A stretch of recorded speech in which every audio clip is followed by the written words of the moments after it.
जय माँ इंद्राक्षी, जय अम्बे। इंद्राक्षी धाम में दर्शकों आप सभी का हम हार्दिक स्वागत करते हैं। आज के दिन जिन जातकों का जन्मदिवस है, मैरिज एनिवर्सरी है, उन सभी को हमारी तरफ से बहुत बहुत शुभकामनाएं। आइए इस विशेष अंक में आज हम बात करने वाले हैं घर की समृद्धि का गायब हो जाना, घर की समृद्धि का नष्ट हो जाना। कई बार जीवन में ऐसे मौके आते हैं कि हम अच्छा खासा धन कमा रहे होते हैं, अच्छा खासा हमारा परिवार फल फूल रहा होता है, लेकिन अचानक सब कुछ नष्ट होने लगता है। उस स्थिति को बहुत गंभीरता के साथ संभालने की आवश्यकता है, नहीं तो कई बार गए दिन वापस नहीं आते, गई समृद्धि वापस नहीं आती। आइए पहले आज का हम पंचांग देखें, फिर आगे की चर्चा करते हैं। 10 अप्रैल सन 2025, दिन बृहस्पतिवार, संवत 2082, चैत्र मास, शुक्ल पक्ष, तिथि त्रयोदशी, नक्षत्र पूर्वा फाल्गुनी, राहु काल 1:30 से 3, दिशा शूल दक्षिण दिशा। अब सबसे पहले सवाल ये उठता है कि अचानक समृद्धि क्यों चली जाती है। हंसता खेलते परिवार में अचानक धन को लेकर के बहुत सारी व्याधियां या बहुत सारे व्यवधान क्यों उत्पन्न हो जाते हैं। कई बार व्याधियां ऐसी आती हैं, ऐसे रोग आ जाते हैं कि आपकी दवाई में, आपके इलाज में बड़ा धन नष्ट हो जाता है। कई बार कोर्ट कचहरी या और बहुत सारी चीज़ें, या कोई ऐसा कुछ हो जाता है जिसमें आपका पैसा नष्ट हो जाता है। समृद्धि मानो घर की लुट जाती है, रुक जाती है। तो ऐसी स्थिति में कई बार आपके ग्रहों की चाल कुटिल हो सकती है। उसके लिए आप किसी मर्मज्ञ को अपना हाथ दिखाएं। जी हाँ, क्यों? हाथ की रेखाएं भगवान बनाते हैं, हाथ की रेखाएं ईश्वर प्रदत्त हैं, और जो भी कुछ भगवान ने संसार में बनाया है उसमें कोई कमी नहीं निकाल सकता। इसलिए हाथ की रेखाओं को दिखाया जाए, उससे अनुभव लग जाएगा कि आपके मंगल कैसे हैं, आपके बृहस्पति कैसे हैं, आपके चंद्रमा कैसे हैं। आपका हथेली में जो ब्लड दौड़ रहा है वो आपके संग उसकी एक लाइव युति बनी हुई है। तो उस स्थिति में आपके हाथ से बहुत कुछ पता लगता है। अब जैसे किसी व्यक्ति की हथेली के मंगल राहु के साथ विराजमान हो जाएं और राहु भी उसकी अशुभ स्थिति के हों, तो मानो न मानो जमीन जायदाद नष्ट होगी, घर में ग्रह क्लेश उसका बहुत बढ़ेगा और नाना प्रकार की गंभीरताएं उसके घर में उत्पन्न हो जाएंगी। शनि चंद्र की युति बन जाए तो आप माने न माने, चाहे आपकी कुंडली में भी शनि चंद्र की युति बने, आप बहुत सोचेंगे, तनाव रहेगा, हर समय दिमाग में कई बार फिजूल के विचार रहेंगे, कई बार किसी चीज़ को लेकर के अचानक आपके मन में नाना भांति का भय उत्पन्न होता रहेगा। कहने का भाव, आपकी हथेली के ग्रह देख लिए जाएं, उसमें देखा जाए कि ऐसा कौन सा ग्रह अचानक कहाँ से कहाँ टकराया है कि जिसकी वजह से इस प्रकार की दिक्कत आपके घर में आई है। कई बार आपने कोई भूमि चेंज की है, कोई शहर चेंज किया है, कोई स्थान परिवर्तन किया है, उस परिवर्तन का दोष भी कई बार लग जाता है, वो परिवर्तन आपके लिए शुभ नहीं बैठा। कई बार आप कोई घर में बड़ी चीज़ लाए हैं या घर में कोई ऐसा मरम्मत का कार्य कराया है और वास्तु ऐसा ख़राब हो गया है कि आप की बस हो गई है, आपसे कुछ भी समझ नहीं रहा है। फिर खैर, कारण तो देखो बेटा अनेकों हो सकते हैं। अब इसका निवारण क्या है? निवारण के रूप में मैं आपसे यही कहूँगा कि आप किसी भी मंत्र की, जिस देवी देवता के प्रति आपकी पूर्ण रूपेण आस्था है, तो आप उस देवी देवता के प्रति किसी सद्गुरु से दीक्षा लें और दीक्षा लेने के उपरांत उस मंत्र में, उस देवता के स्वरूप में आप डूब जाएं। मंत्र शक्ति व्यक्ति के जीवन को चमत्कृत कर देती है। मंत्र शक्ति व्यक्ति के जीवन के समस्त अभावों को दूर कर देती है। मंत्र शक्ति आपके जीवन में चेतना का जागरण करती है। मंत्र शक्ति आपके जीवन में श्री समृद्धि उत्पन्न करती है।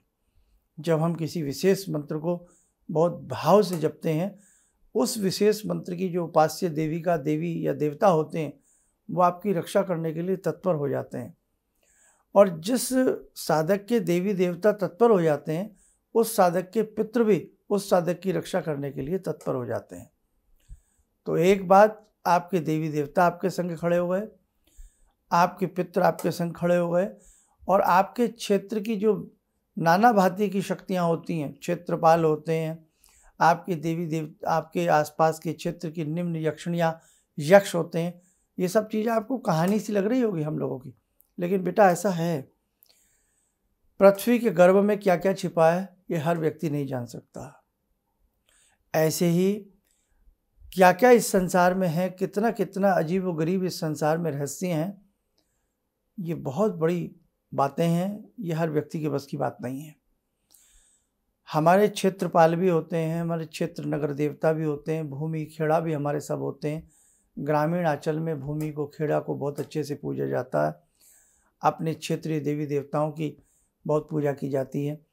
अब धीरे धीरे जैसे अर्बन कल्चर हमारे ऊपर हावी होती गई, हम बहुत सारी चीज़ों से दूर होते जा रहे हैं। लेकिन सुख संसाधनों के साथ साथ अशांति भी बढ़ रही है, ये आप माने या ना माने। सुख संसाधन बढ़ रहे हैं, लेकिन आज व्यक्ति डिप्रेशन का शिकार है। आज व्यक्ति अकेला सा अपने आप को महसूस करता है। आज व्यक्ति अपने आप को अशांत महसूस करता है। आज व्यक्ति अपने आप को असहाय महसूस करता है। आज प्रकृति कहीं ना कहीं रौद्र रूप ले रही है। कहीं बड़े बड़े भूकंप के झटके लग रहे हैं, कहीं बहुत बड़े बड़े दावानल लग रहे हैं, कहीं जंगलों में बहुत आपत्तियां आ रही हैं, कहीं पेड़ों के टकराव से अग्नि भीषण लग रही है। कहने का भाव कि अब प्रकृति भी अपने रौद्र रूप में है। इसलिए अब हम नहीं संभले, हमने अपने आप को नहीं समझाया, अपने आप को बुरे कार्यों से नहीं रोका, अपने आप को पशुओं के प्रति दया भाव हमने नहीं दिखाया, हमने पशुओं के चमड़े को अपने से दूर नहीं किया। आज लेदर का प्रयोग कितना बढ़ रहा है और बड़ा खुश होते हैं सब लोग ये मेरी लेदर की बेल्ट है, लेदर के मेरे जूते हैं, लेदर के मेरे सोफ़ा कवर हैं, सोफ़ा सीट हैं। आज आप बड़े खुश हो रहे हो, लेकिन ये मालूम नहीं है कि किसी की निर्मम हत्या की गई है। वो हत्या ही आपके चारों तरफ लिपटी हुई है, और उस जानवर की, जिस जीव को मार करके ये बेल्ट, ये पर्स, ये बटुए, ये आपके कीमती पोशाकें बनी हैं, आपको मालूम नहीं है कि उसमें एक मृत्यु की चित्कार है, उसमें किसी जीव के प्राणों की चित्कार भरी हुई है। इसलिए देखो बेटे, अशांति से बचो, इस प्रकार की लेदर आदि चीज़ों का त्याग कीजिएगा। आप नॉनवेज का त्याग कीजिएगा, और उसके साथ साथ जब ये सब कुछ करें तो एक अपने अच्छे से मंत्र की दीक्षा लेकर के अपने उपास्य देवी देवताओं को ध्यान करके आप आगे बढ़ेंगे, आपके घर में सिर समृद्धि लौटेगी।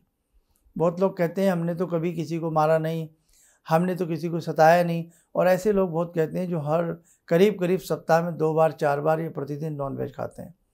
आप किसी को सता नहीं रहे हैं, लेकिन नॉनवेज कहाँ से आ रहा है आपके लिए? किसी को मार करके नॉनवेज आ रहा है ना।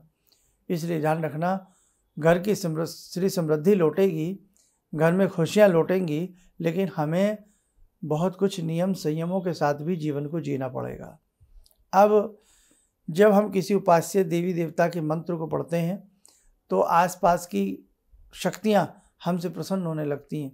उस क्षेत्र का नगरपाल, कोतवाल हमसे प्रसन्न होने लगते हैं। उसी के साथ साथ आपके पितृ प्रसन्न हो जाते हैं, देवी देवता प्रसन्न हो जाते हैं, यक्ष किन्नर आपसे प्रसन्न रहने लगते हैं और आपके कार्य बनने लगते हैं। कई बार आप कहते नहीं कि ये काम तो होना ही नहीं था, असंभव था, और कैसे हो गया? तो वो ऐसे ही तो होता कि आपके पितृ आपको आशीर्वाद देते हैं। आपके आसपास की क्षेत्र की, नगर की जो शक्तियाँ होती हैं, वो उस कार्य को ऐसा आसानी से करवा डालती हैं कि आपको यकीन भी नहीं होता है कि काम जो होना नहीं था वो हो गया। और कई बार हमसे सब इतने रुष्ट हो जाते हैं कि जो कार्य खराब नहीं होना था वो कार्य खराब हो गया, जिसके बारे में सोचा भी नहीं था, जिस अशुभ घटना के बारे में सोचा भी नहीं था, शुभ कार्य के बारे में, वो हो गया।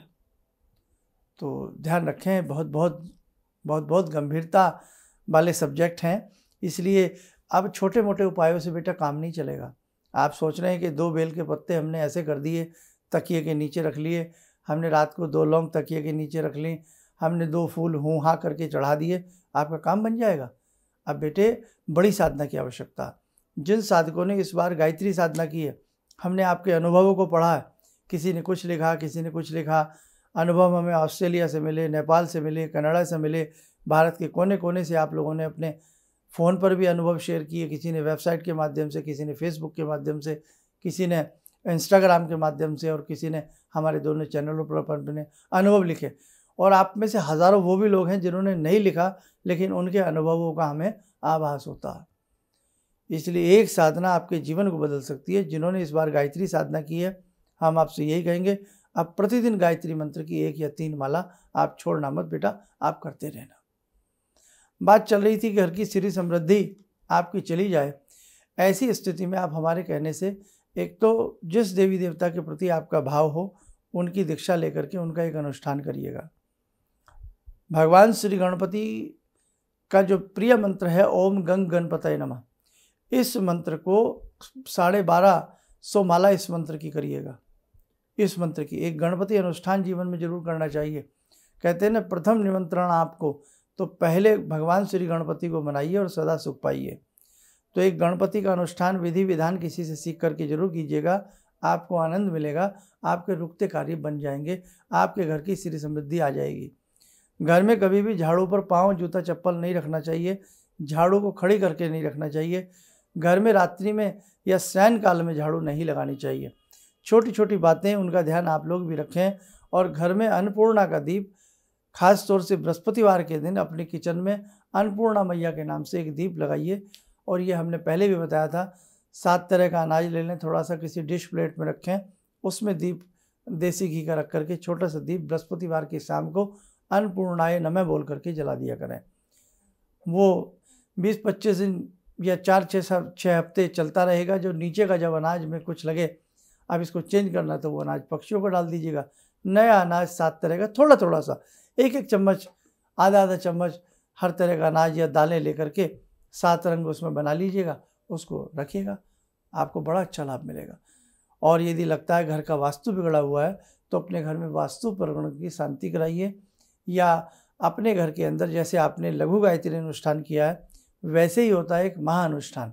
महाअनुष्ठान 1.25 लाख मंत्रों का होता है, उसे अपने घर में करके देखें, 110% आपको बेटे लाभ मिलेगा। तो ऐसी बहुत सारी चीज़ें हैं। और घर में बेटियों के प्रति सम्मान, बहुओं के प्रति सम्मान, महिलाओं के प्रति सम्मान होना चाहिए, नहीं तो सिरी समृद्धि जाती देर नहीं लगती। घर के अंदर सुबह सुबह सूर्य उदय होने तक या सूर्य उदय होने से पहले उठने का प्रयास करना चाहिए, रात्रि में जल्दी सोने का प्रयास करना चाहिए। छोटे बड़ों का सभी का मान रखते हुए, सम्मान रखते हुए सबकी बात को सुना जाना चाहिए। तो बहुत सारी ऐसी चीज़ें हैं जो हमारी गलती की वजह से भी हमारे घर की सिरी समृद्धि छिन जाती है। और जो ऐसे लोग हैं, साहब हम तो नॉनवेज के बिना रह ही नहीं सकते, हम तो प्राण पखेरु, हमारे उड़ जाएंगे नॉनवेज के बिना, तो कम से कम बृहस्पतिवार के दिन, रविवार के दिन, मंगलवार के दिन, इन 3 दिनों में तो ये नहीं आपको लेना चाहिए। और वैसे तो देखो भाई, हम तो तुम्हें मना ही करेंगे, लेकिन अब नहीं लोग मानते हैं। अब कैसे समझाइए, ये समझ तो जब ही आती है जब हमारे अंदर खुद में समझ आती है। कोई भी चीज़ हम जब ही छोड़ते हैं, शराब हो, नॉनवेज हो, जब हमारे अंदर से उसके प्रति ग्लानि उत्पन्न हो जाती है। जब तक ग्लानि उत्पन्न नहीं होगी, आपको कोई लाख समझा लीजिएगा, चिकने घड़े की तरह पानी ऊपर डालते रहो, रपटता रहेगा नीचे, असर होगा नहीं, पानी ठहरेगा नहीं, बात ठहरेगी नहीं आपके मन में। तो इसलिए बहुत सारी चीज़ें बेटा आप लोग भी ध्यान रखें, ताकि सब कुछ जीवन में अच्छा हो और आपको विशेष प्रकार का लाभ प्राप्त हो। ठीक है। और इसके लिए मैं आगे आगे कुछ ऐसे अनुष्ठान आपको बताऊंगा, पूर्ण विधि के साथ बताऊंगा, जो आप करिएगा आपको विशेष लाभ जरूर मिलेगा। अन्नपूर्णा का दीपक कर लीजिए, गणेश जी का अनुष्ठान कर लीजिएगा, तुलसी माता पर बृहस्पतिवार के दिन श्री सूक्त पढ़ते हुए या श्री सूक्त पढ़ें और देसी घी का दीप लगाएं, पहले दीप लगाएं फिर श्री सूक्त पढ़ें, इससे भी घर में धन लक्ष्मी का आगमन होता है। सूर्य उदय से होने से पहले उठना प्रारंभ कर दीजिएगा। और हर संडे अपने घर में थोड़ा सा भोजपत्र, गूगल जलाइएगा और गायत्री मंत्र पढ़ते हुए अपने घर में छींटा दीजिएगा। सिरी समृद्धि का आवास आपके घर में जरूर होने लगेगा। और जब आपको थोड़ा सा भी आवास होने लगे तो आप हमारे कहने से गणेश अनुष्ठान कर लें, और हमारे कहने से आप किसी मर्मज्ञ से दीक्षा लेकर के एक बार अपने उस देवी देवता का अनुष्ठान, उनके मंत्र का अनुष्ठान करें, अलौकिक चमत्कार आपको मिलेगा। चलिए, समय हो चला आज की ध्यान साधना का। जुड़ते हैं आज की ध्यान साधना में बाके बिहारी भगवान श्री कृष्ण से। ओम करारविंदे न पदारविंदम मुखारविंदे विनिवेशयन्तम वटस्य पत्रस्य पुटे शयानं बालामुकुन्दं मनसा स्मरामि, बालामुकुन्दं मनसा स्मरामि। कस्तूरीतिलकं ललाटपटले वक्षस्थले कौस्तुभं नासाग्रे वरमौक्तिकं करतले वेणुकरे कङ्कणं सर्वाङ्गे हरिचन्दनं सुललितं कंठे च मुक्तावले गोपास्ति परिवेष्टितो विजयते गोपालचूडामणि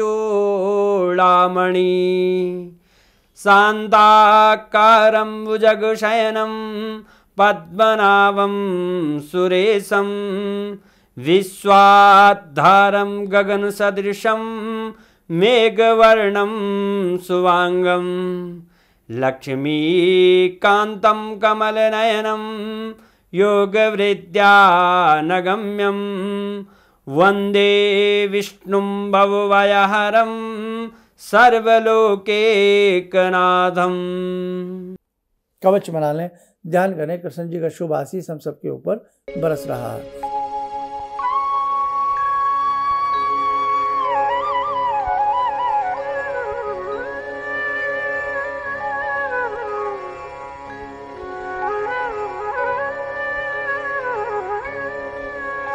ओम बोलते हुए नेत्र खोलें, सामान्य हो जाएं।